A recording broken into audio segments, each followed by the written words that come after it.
Hello everyone, कैसे हैं आप? सब अच्छे हैं? जैसा कि आप सब जानते हैं, जो कि हमारे आरबीएससी ने सीबीएसई की ही तरह क्लासेस जो सब हैं प्रमोट कर दी हैं। कोविड की वजह से जो सारी एग्ज़ाम्स हैं वो सब कैंसिल हो गई हैं और उसके बाद सभी क्लासेस में कर्मोन्नति प्रमाण पत्र सबको दिए जा रहे हैं। कर्मोन्नत तुम्हें किया गया है, प्रमोट लेटर तुम्हें दिए गए हैं। बोर्ड एग्ज़ाम में भी उनको नहीं लिया गया, उनका भी प्रमोट होगा। तो ये हमने देखा इसमें। उसके बाद हम सोचते हैं कि जो 11th क्लास में जो तुमने पढ़ाई की थी उसका तुम्हारा एग्ज़ाम नहीं हुआ। हो सकता है कुछ को दुख हुआ हो, क्योंकि जिन्होंने पढ़ाई की थी अब की बार लगभग बच्चों ने सेल्फ स्टडी की थी। और सेल्फ स्टडी जब हम करते हैं तो थोड़ी सी मेहनत हमारी ज़्यादा होती है, थोड़ा हार्ड वर्क हम ज़्यादा करते हैं। और इसके बाद जब एग्ज़ाम नहीं लगती है तो उन बच्चों को थोड़ा सा फील होगा कि जो पढ़े नहीं थे वो भी पास हो गए और हम पढ़े, हम भी तो उसी कैटेगरी में आ गए। लेकिन हमें होपलेस नहीं होना है। आगे हमारा जो पढ़ा हुआ था 11th क्लास में वो हमारा काम आगे आएगा। 12th क्लास में हम उसको अपने यूज़ ले सकते हैं, वो हमारा सबॉर्डिनेट का काम करेगा। क्योंकि जो भी 11th क्लास का होता है पढ़ा हुआ वो उसमें मूल होता है और 12th में वो काम आता है। इसलिए होपलेस नहीं होना कि हम पढ़े और हम भी प्रमोट हो गए, जो नहीं पढ़े वो भी प्रमोट हो गए, तो ऐसा हमें नहीं सोचना। अगर आपने पढ़ाई की तो बहुत ही बेटर है, लेकिन जिन्होंने नहीं की उनको थोड़ा सा ज़्यादा ध्यान देना होगा, थोड़ी ज़्यादा मेहनत करनी होगी। और इसमें कहते हैं कि आर्ट्स विषय में जो ज़्यादा मेहनत नहीं लगती, लेकिन मैं कहती हूँ कि तुम्हें जो थ्योरी सब्जेक्ट है उसको डीपली अध्ययन करना होता है। क्योंकि जो कॉम्पिटिटिव एग्ज़ाम होते हैं, कंपटीशन के एग्ज़ाम जब हमारे होते हैं तो हमारे ये जो आर्ट्स विषय के हैं वो ही काम आते हैं, उन्हीं से हमारा एग्ज़ाम क्लियर होता है, चाहे साइंस में हो चाहे किसी भी में है, कॉमर्स। लेकिन आर्ट्स सब्जेक्ट हमें पढ़ने पड़ते हैं। हमें पता है कि कई बार हमारी मार्केट में किताबें नहीं मिलती। क्यों नहीं मिलती? क्योंकि कंपटीशन एग्जाम में जो देते हैं वो उन किताबों को खरीद लेते हैं और हमारे लिए वो कम पड़ जाती हैं। दोबारा से हम घूमते रहते हैं और फिर जाके कहीं हमें वो बुक्स मिलती हैं। इसलिए हमें क्या करना है, हमें अपनी कॉम्पिटिशन की तैयारी के हिसाब से अपनी रेगुलर स्टडी करनी है। अभी जैसे कि तुम 11th से 12th क्लास में आ गए हो और 12th क्लास के लिए तुम्हें जो पॉलिटिकल साइंस सब्जेक्ट है वो मैं रीड कराऊंगी, वो मैं पढ़ाऊंगी तुम्हें। और चलो जो आरबीएससी ने भी एनसीईआरटी सिलेबस लागू कर दिया है, क्योंकि एनसीईआरटी का जो है वो ही अब हमारे सीबीएसई में था, लेकिन अब आरबीएससी में भी वही आ गया है। तो उस आधार पर हमें इसको पढ़ना है। जो पहले आरबीएससी ने अपनी सिलेबस था उसको 10वीं और 12वीं को चेंज कर दिया है, एनसीईआरटी सिलेबस लागू कर दिया है। तो ये हमें देखना है। इसकी बुक्स है हमारे पास 2 पॉलिटिकल साइंस की, राजनीति विज्ञान की 2 बुक्स रहेंगी। 2 बुक्स में हमें पहली बुक हमारी जो रहेगी समकालीन विश्व में राजनीति, समकालीन विश्व में राजनीति। और दूसरी पुस्तक जो हमारी है स्वतंत्र भारत में राजनीति, स्वतंत्र भारत में राजनीति। तो एक तो हमने देखा कि पूरा जो समकालीन विश्व है, हमारे जो वर्तमान विश्व है उसकी राजनीति का हमने अध्ययन करना है। दूसरा साथ में हमने जो भारत, स्वतंत्र भारत क्यों कहा गया, क्योंकि स्वतंत्रता से पहले 1947 से पहले भारत की राजनीति को हम स्वतंत्रता आंदोलन के रूप में देखते हैं, राजनीति के रूप में स्वतंत्रता भारत के बाद में चलेंगे। तो ये 2 हमारी बुक्स हैं, इनमें हमें रीड करना है। और जो हमारे ऑब्जेक्टिव टाइप क्वेश्चन है उसमें साथ साथ इसमें से हमें कवर करना है। तो इसका जो मैं तुम्हें सबसे पहले समकालीन विश्व राजनीति वाला जो बुक्स है वो कराऊंगी, क्योंकि कहने को तो ये थोड़ा सा आपको अटपटी लगेगी, क्योंकि विश्व की राजनीति होती है वो थोड़े हमसे अलग मिलेगी। अलग तो कुछ नहीं मिलेगी, परंतु लगभग समझने के तौर पे हम सोचते हैं कि वो विश्व की है। भारत से तो क्या हमारा अटैचमेंट होता है, रात दिन हम अखबारों में भी पढ़ते रहते हैं राजनीति के बारे में, लेकिन विश्व से हम थोड़ा सा टच में कम रहते हैं, इसलिए हमें थोड़ी हार्ड लगेगी। परंतु हमें घबराने की जरूरत नहीं है। मैं तुम्हें बहुत अच्छे से समझाने की कोशिश करूँगी और तुम्हारा साथ साथ मुझे कॉपरेशन भी मिलता रहेगा। इसलिए अभी आपके पास बुक्स भी अवेलेबल नहीं हो सकती हैं, हो सकता नहीं मिली हो आपको, तो घबराना नहीं है आपको। ये नहीं सोचना कि मेरे पास बुक्स नहीं है तो मैं कैसे अध्ययन करूँ, कैसे मैं पढूँ। तो हमें सिर्फ एक रखना है, अपनी एक कॉपी ले लेनी है, अपने एक पेन ले लेना है, और जब मैं पढ़ाती हूँ उसको साथ साथ नोट करते चले जाना है कि हमने क्या उसमें ऑब्जेक्टिव टाइप क्वेश्चन बनाने हैं, क्या निबंधात्मक बनाने हैं, क्या लघुत्तरात्मक बनाने हैं। तो हमारी सारी कैटेगरीज इसमें तैयार हो जाएंगी। बस साथ में आपको साथ साथ लिखते रहना है, लगातार मेरा भी कोऑपरेशन करना है। तो आज हम जो शुरुआत करेंगे समकालीन विश्व राजनीति में, पहला चैप्टर इसका शीत युद्ध का दौर। शीत युद्ध का दौर, ये हमारा पहला चैप्टर है इसमें, शीत युद्ध का दौर। तो सबसे पहले हमें ये देखना होगा कि शीत युद्ध है क्या। मोटे रूप से मैं तुम्हें थोड़ा सा प्रस्तावना के रूप से या भूमिका के रूप में मैं तुम्हें समझा सकती हूँ भूमिका के लिए कि शीत युद्ध, हमें आगे पॉइंट भी मिलेगा इसमें कि जो हमारे विश्व में हमें पता है कि 1914 में जो प्रथम विश्व युद्ध हुआ। प्रथम विश्व युद्ध कब हुआ था?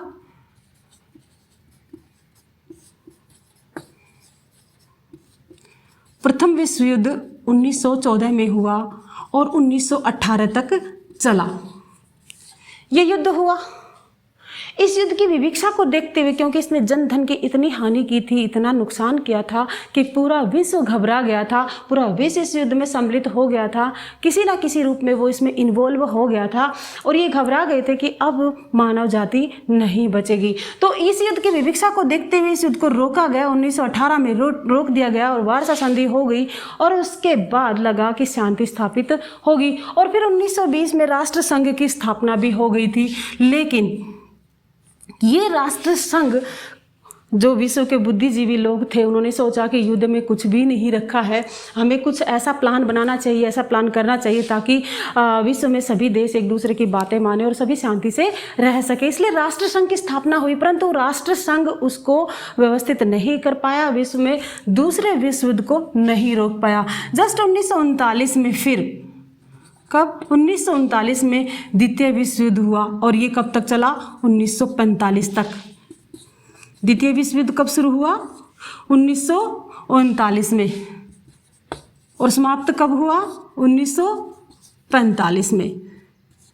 अब ये देखिए, जा प्रथम विश्व युद्ध हुआ, इसमें भी बहुत ज़्यादा नुकसान हुआ। जो द्वितीय विश्व युद्ध था वो और भी खतरनाक था, इसने और भी नुकसान किया, परंतु अब किया क्या जा सकता है। फिर एक बार बुद्धिजीवी लोगों ने सोचा, और अब ये जो युद्ध था वो दो गुटों के बीच में था। दो गुट जो थे, एक तो क्या था? मित्र राष्ट्र और दूसरे थे धुरी राष्ट्र।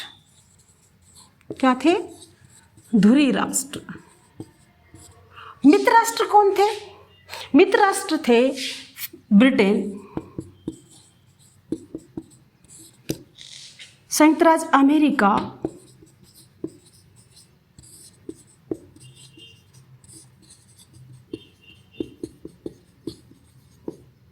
सोवियत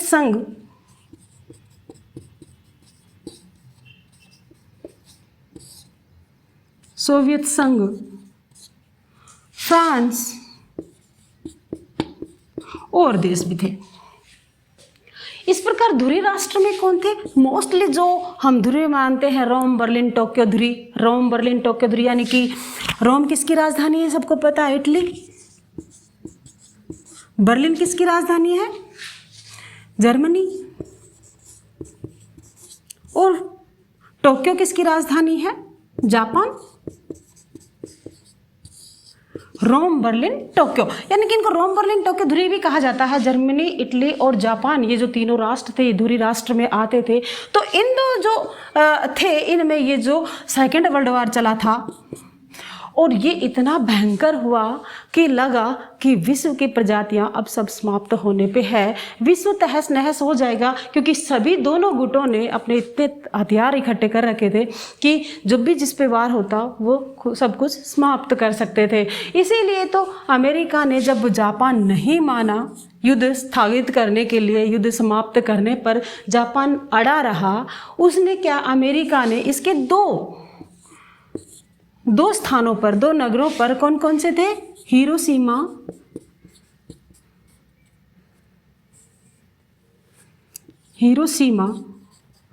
और नागासाकी,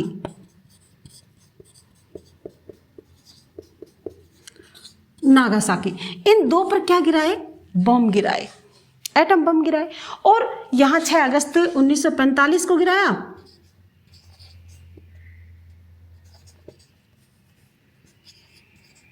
और यहाँ 9 अगस्त 1945 को गिराया। यहाँ जब ये दोनों हिरोशिमा और नागासाकी पर जापान के जो थे इन पर बम गिरा दिया गया और ये तहस नहस हो गए, तब जाके जापान ने अपने घुटने टेके और ये युद्ध समाप्त हो गया, द्वितीय विश्व युद्ध समाप्त हो गया। सेकेंड वर्ल्ड वॉर तो समाप्त हो गया। अब ये कोशिश की गई, हमें पता है 24 अक्टूबर 1945 को एक संगठन बनाया गया, अंतर्राष्ट्रीय संगठन जिसको हम कह सकते हैं, सबको ध्यान भी होगा,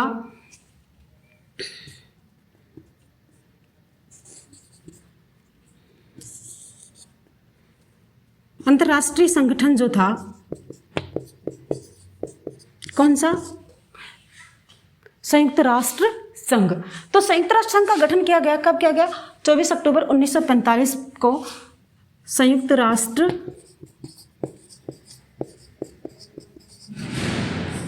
संघ, इसका गठन किया गया ताकि ये जो युद्ध है इनको रोका जा सके। हमारे यहाँ के भी जो शशि थरूर के उस समय वहाँ थे, तो उन्होंने भी कहा था कि हम एक दूसरे का सिर न काटने के बजाय हम एक दूसरे का भेजा खाएं। कहने का मतलब हमें युद्ध नहीं करना चाहिए, हमें हर मुद्दे को बहस करनी चाहिए और बहस से वो कंक्लूज निकालना चाहिए। तो इन्होंने सोचा कि कैसा मंच होना चाहिए विश्व में जो इन देशों को समझा सके, सभी देशों को, और युद्ध को रोक सके, ताकि प्रथम और द्वितीय विश्व युद्ध जैसी स्थिति दोबारा ना आए। इसलिए इसकी स्थापना की गई। परंतु अब कंडीशन ये थी कि जो न्यू स्वतंत्र राष्ट्र थे, अभी क्या उपनिवेशीकरण चल रहा था, और उपनिवेशीकरण के कारण बहुत से राष्ट्र अभी स्वतंत्र हुए थे, और स्वतंत्र होने के कारण उन पर एक दबाव था क्या, कि वो किस पॉलिसी को अपनाएं, किस विचारधारा को अपनाएं, किस विचारधारा का काम करें। तो ये उन पर दबाव बना हुआ था। इसीलिए तो विश्व में 2 गुट बन गए। कितने बट गए, 2 गुट, और वो मोस्ट पावर्स उभर करके सामने आए। एक तो पूंजीवादी विचारधारा,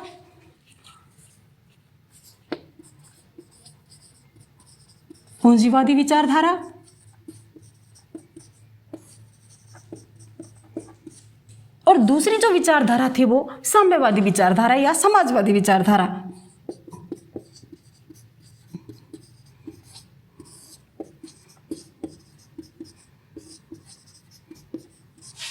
समाजवादी विचारधारा।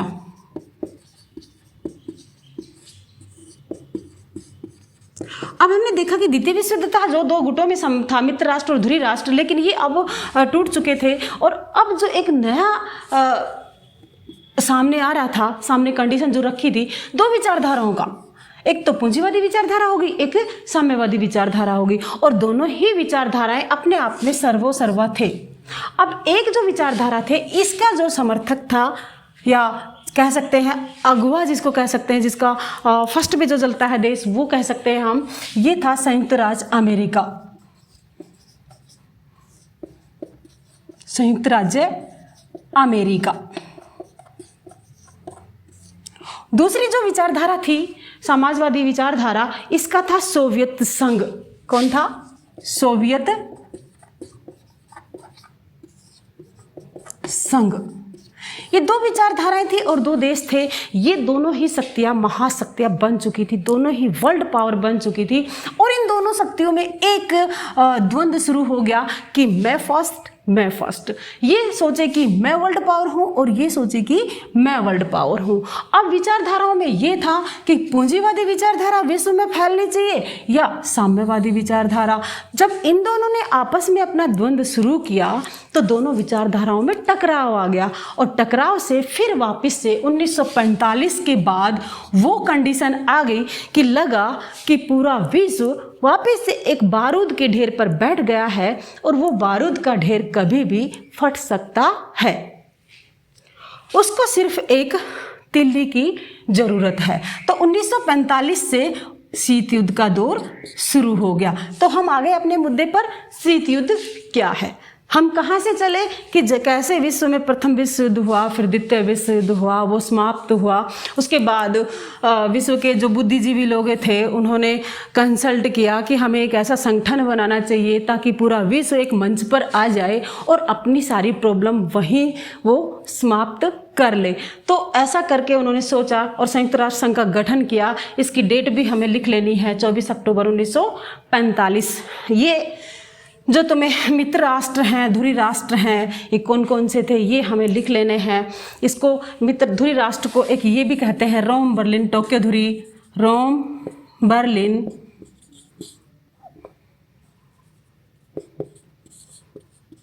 टोक्यो धुरी, ये कहा जाता है इसको। हमें पता है तीनों राजधानी की, तीनों देशों की राजधानियां हैं। तो ये युद्ध समाप्त होने के बाद और फिर वापस से जो उपनिवेशीकरण का दौर था वो खत्म हो गया और खत्म होने के साथ एक नया दौर शुरू हो गया। दो विचारधाराओं का द्वंद्व शुरू हो गया, दो वर्ल्ड पावर का युद्ध शुरू हो गया। इसको शीत युद्ध क्यों कहा गया? शीत युद्ध इसलिए कहा गया, इसको कोल्ड वार इसलिए कहा गया क्योंकि ये धरातल पर नहीं उतरा, इसने खून खराबा इतना नहीं किया, इसलिए इसकी तासीर क्या थी? ठंडी थी। इसीलिए इसका नाम क्या दिया गया? शीत युद्ध। और ये तब तक चलता रहा जब तक सोवियत संघ बिखर करके समाप्त नहीं हो गया। सोवियत संघ के बिखरने के बाद ये शीत युद्ध समाप्त हो गया क्योंकि अब फिर विश्व में वापस से एक पावर रह गई, संयुक्त राज्य अमेरिका की। आज हम जानते भी हैं, पता भी है हमें कि विश्व की नंबर 1 पावर जो देश है वो क्या है? संयुक्त राज्य अमेरिका। तो ये हमारा था। इसमें शीत युद्ध हमारे शायद दिमाग में आ गया होगा कि शीत युद्ध क्या था, क्यों हुआ, कब तक हुआ और रीज़न क्या था। रीज़न हमारे ध्यान में अच्छे से आ गया। क्या रीज़न था? दो विचारधाराओं का।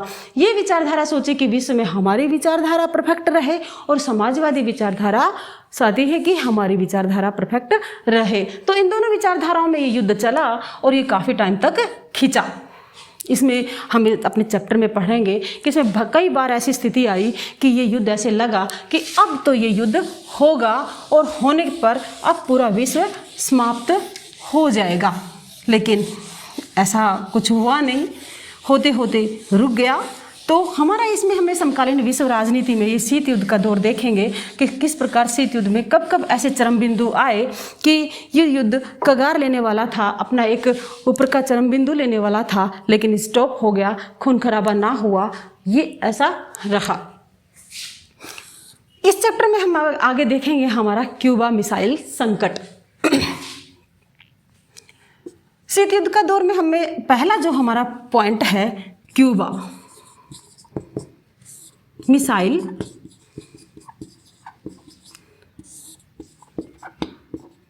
संकट। ये 1961 में हुआ ये 1961 में। जो क्यूबा है ये संयुक्त राज्य अमेरिका के पास में लगता हुआ देश है। किसके लिए? संयुक्त राज्य अमेरिका की। और संयुक्त राज्य अमेरिका की विचारधारा क्या है? पूंजीवादी विचारधारा।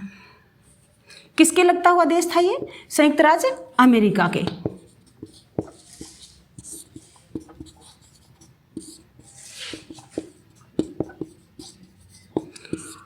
और विचारधारा इसकी क्या थी? समाजवादी। समाजवादी विचारधारा थी। समाजवादी विचारधारा क्यों? क्योंकि इस पर जो प्रभाव था सोवियत संघ का था। सोवियत संघ की जो विचारधारा थी वो यहाँ ये विचारधारा थी, लेकिन तटीय देश किसका था? संयुक्त राज्य अमेरिका का। अब द्वंद्व हो गया ना। अब अमेरिका के पास में उसका दुश्मन आ गया और ये सबसे बड़ा संकट पैदा था। तो हुआ क्या कि जो सोवियत संघ के नेता थे उन्होंने यहाँ पर 1961 में क्यूबा में अपनी मिसाइलें तैनात कर दी। क्यूबा में क्या किया? मिसाइलें तैनात कर दी।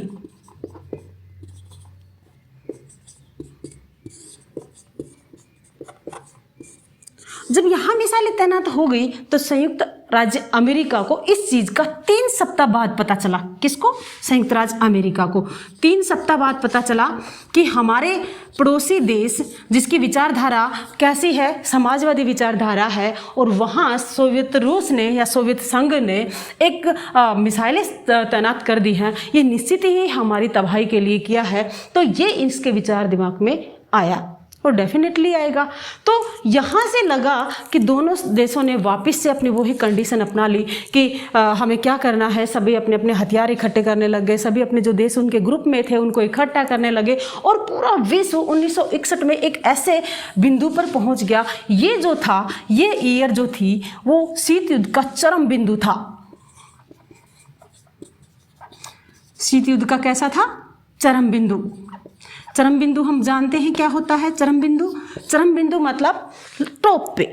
अब लग रहा था कि पूरा विश्व वापस से थर्ड वर्ल्ड वार में जाएगा, क्योंकि पहले हम 2 वार देख चुके थे और तीसरे वार को झेलने की हमारी कंडीशन भी नहीं थी, हम झेल भी नहीं पाते अगर ये हो जाता तो।